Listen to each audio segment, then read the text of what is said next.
In this episode of Crime in the City, 4 people are found dead in an apartment in a suspected murder-suicide. And men in construction gear steal millions of dollars worth of jewelry from a Queens home.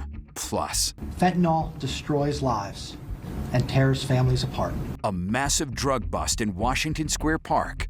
Right now, Fox 5's Crime in the City. Here are the crimes across the 5 boroughs. We begin in the Castle Hill section of the Bronx, where 4 people were found dead in a suspected murder-suicide inside an apartment. We're following some breaking news right now. Police say 4 bodies have been found in an apartment in the Bronx. Dan Rice is in Sky Fox HD over that scene in the Castle Hill section. Dan, when are you hearing about this?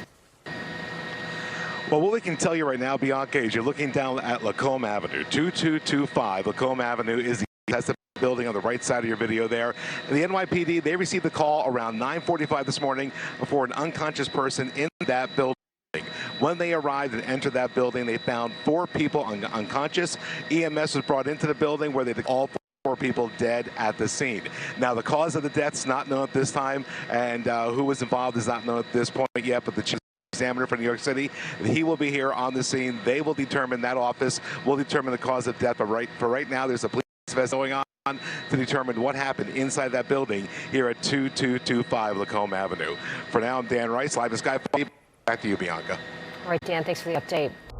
We now head to Greenwich Village in Manhattan, where federal prosecutors have charged 19 people in connection with what they describe as a major open-air drug market operating in and around Washington Square Park. A major drug bust connected to Washington Square Park. Federal prosecutors have filed charges against 19 people, accusing them of running an open-air drug market. All right, Fox 5's Lisa Evers live in the newsroom with a breakdown of the charges. Lisa. Well, Steve and Natasha, 19 suspected heroin and fentanyl dealers from 2 different alleged criminal organizations have been arrested for deadly drugs they sold in and around Washington Square Park. The feds say the indictments are an attempt to hold drug dealers responsible for the overdose deaths they caused. One of the victims, the feds say, was the grandson of famous Hollywood actor Robert De Niro. Now, feds say the 2 criminal organizations, one a subset of the Bloods gang and the other run by a man who allegedly had been selling drugs in Washington Square Park for 25 years. The defendants have collectively been arrested on drug charges at least 80 times since 2020. And according to the indictment, police have responded to more than 65 apparent drug overdoses in the area during the past 5 years. Prosecutors saying there were 3,000 overdose-related deaths in 2023 from fentanyl, and fentanyl was responsible for 80% of them. Many of the victims were teenagers. Fentanyl destroys lives and tears families apart. It poisons our communities, and it is especially dangerous for the young people in our city.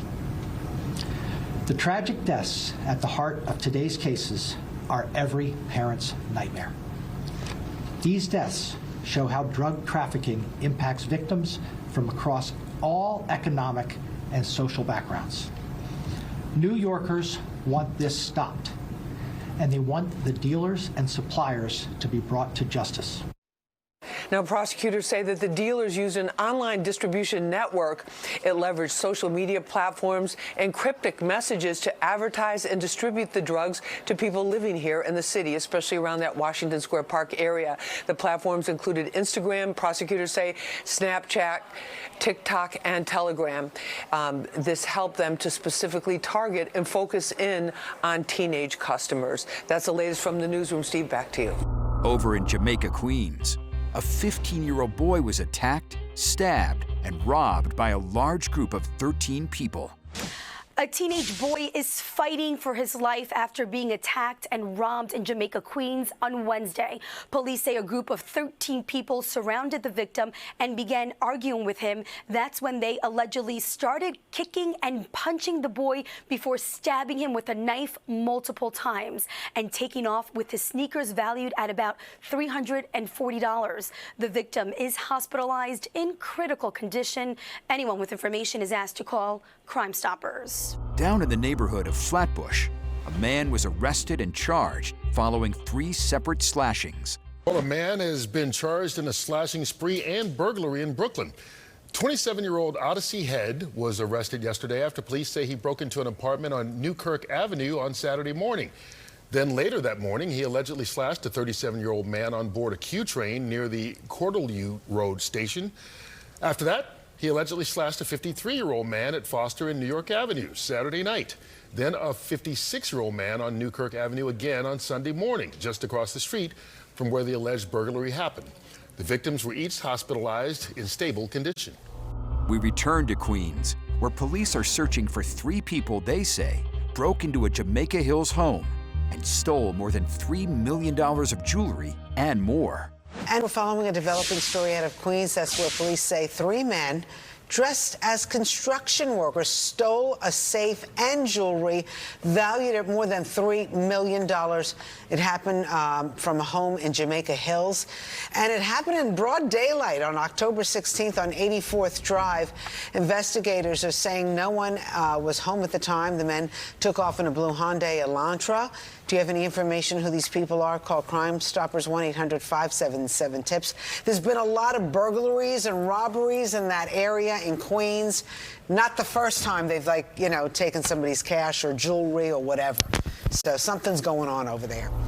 And finally, federal authorities have arrested 2 men from Montclair, New Jersey, in connection with an alleged ISIS-inspired terror plot in Detroit. Helping tonight, authorities arresting 2 New Jersey men in connection to a terror investigation, one of them just 19 years old. All of this happening in one of New Jersey's most exclusive suburbs. Fox 5's Sharon Crowley is live in Newark, where the suspects are in federal court right now. Sharon.